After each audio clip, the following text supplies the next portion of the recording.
Ó, no início eu tava meio, meu Deus, o que tá acontecendo Pronto. aqui? Mas depois foi evoluindo. No início estava ruim, agora parece que voltou A a professora parou de falar. Não. Entendi real.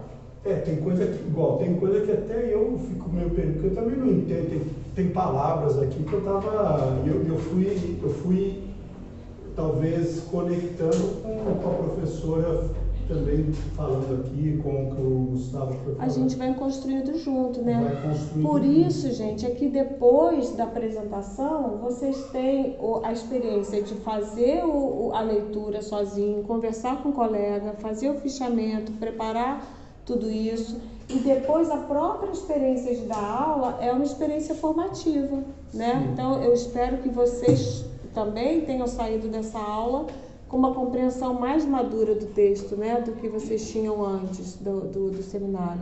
E aí agora vocês têm uma semana para responder a pergunta, Ok. né? Então é isso. E eu falei que eu queria pegar o teu, porque assim, o que você fez com a sua mãe é você deu o exemplo e não ficou impondo para ela. Então os professores têm que dar o exemplo. Até Jesus falou isso para um dos pais dos apóstolos. Tem dois apóstolos que são irmãos, Tiago e André. E o pai dele, quando ouviu Jesus, falou assim: puxa, eu quero também ser apóstolo. Aí ele falou assim: você vai converter mais pessoas sendo um bom homem do que ficar falando, pregando. Então, assim, seja um bom homem, ou acredite no que eu falei, e você vai converter mais pessoas.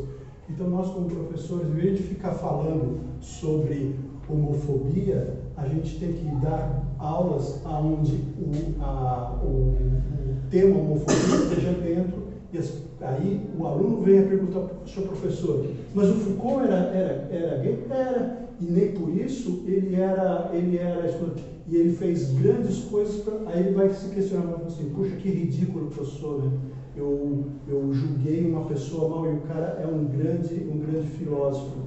Ou, vamos supor, a Simone de Beauvoir, ela era aquela, mas teve grandes mulheres que são lésbicas, então eu não vou julgar meu amigo ou a minha amiga porque ela é homo ou hétero, eu vou julgar pela pessoa que ela é, né? E são pessoas que futuramente podem ser grandes pessoas.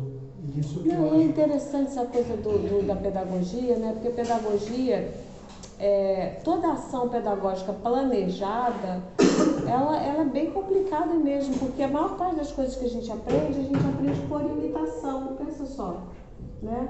A gente aprende as coisas por imitação e a partir sempre de alguém que a gente tem em alta conta, né? Então você pensa assim, pô, eu admiro essa pessoa. Por exemplo, a leitura. Não adianta nada, eu fico falando isso também nas políticas públicas de formação de leitores, não adianta absolutamente nada você chegar e fazer uma campanha, gastar um monte de dinheiro e dizer: ler é importante, vocês têm que ler. Não adianta zero, não adianta nada, né? Se essa pessoa não conviver com o leitor, vocês se dão conta? Então, assim, se o professor não for um leitor, não falar de livros para os seus alunos, vocês, por exemplo, né, quando vocês forem professores, se vocês não demonstrarem para os seus alunos que vocês gostam de ler realmente, né, vocês não adianta ficar fazendo proselitismo de um troço que vocês mesmos não são, né? Então, a mesma coisa, não adianta nada um professor falar contra a homofobia e depois sai 2 metros depois da escola e o aluno vê a professora num gesto, talvez, preconceituosa. E com isso, professor, é muito importante a gente relembrar que a gente não é igual, mas a gente é diverso. E eu acho que é respeitando essas diversidades que a gente pode encontrar um ideal comum, ok? Então, sabendo que vai ter sempre uma tensão, né? Porque a gente sempre cria, porque, gente, isso aqui é importante, a gente pensar, vamos só, não relaxa já não, vamos só rapidinho, a gente não fez intervalo, olha só. Voltando àquela primeira questão que já caducou, tá? Aquela primeira questão. Mas ali eu quero que aos pouquinhos vocês comecem a operar com esses conceitos, tá?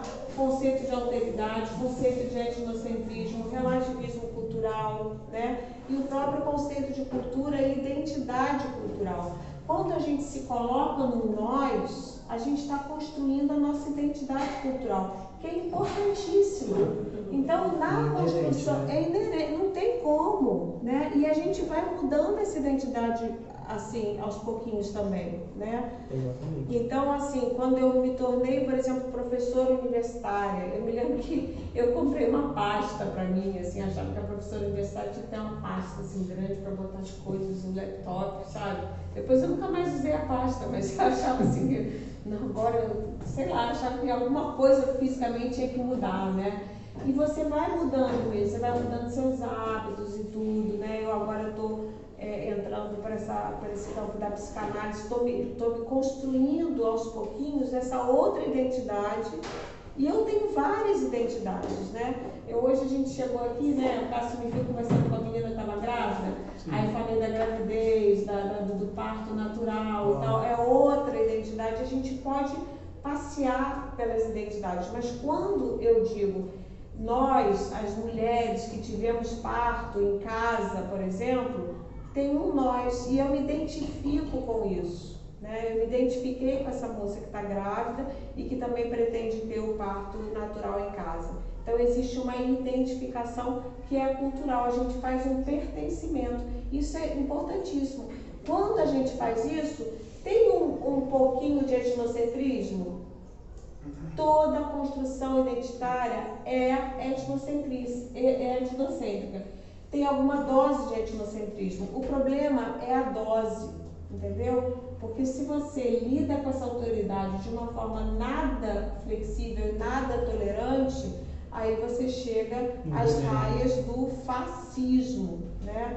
O Foucault, ele tem um texto que é lindo, que eu aconselho muito vocês a lerem, é um texto, acho que tem 3 páginas, que é, na verdade, o prefácio de um livro do Deleuze, se eu não me engano, que se chama Como Não Ser Fascista, ou Uma Sociedade Não Fascista. É lindo o texto, e ele vai mostrando que o fascismo é justamente a gente ser intolerante a essa diversidade, né? A gente se fechar muito no nosso estilo e excluir o outro, né? Tratar o outro como exceção. Eu achei muito interessante no texto essa coisa que ele fala de que a norma não existe sem exceção. Isso é uma coisa filosófica de pensar, né? Vocês já pensaram nisso? O que faz a norma é a exceção, é aquele negócio. O que faz um quadrado ser um quadrado é que ele não é um triângulo. Entende? Os triângulos são um quadrado que só tem 3 lados, então logo ele não é, ele está excluído, porque ele é diferente. Então, gente, muito obrigado pela atenção de vocês, muito obrigado por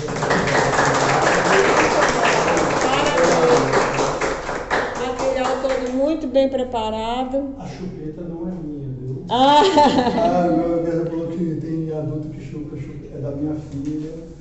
Ela não chupou chupeta, mas ela começou a chorar e falou assim: pai, todas as minhas amigas chupam chupeta e eu não tenho chupeta. Ela queria se enquadrar na norma, né? Porque quando ela entrou na escola,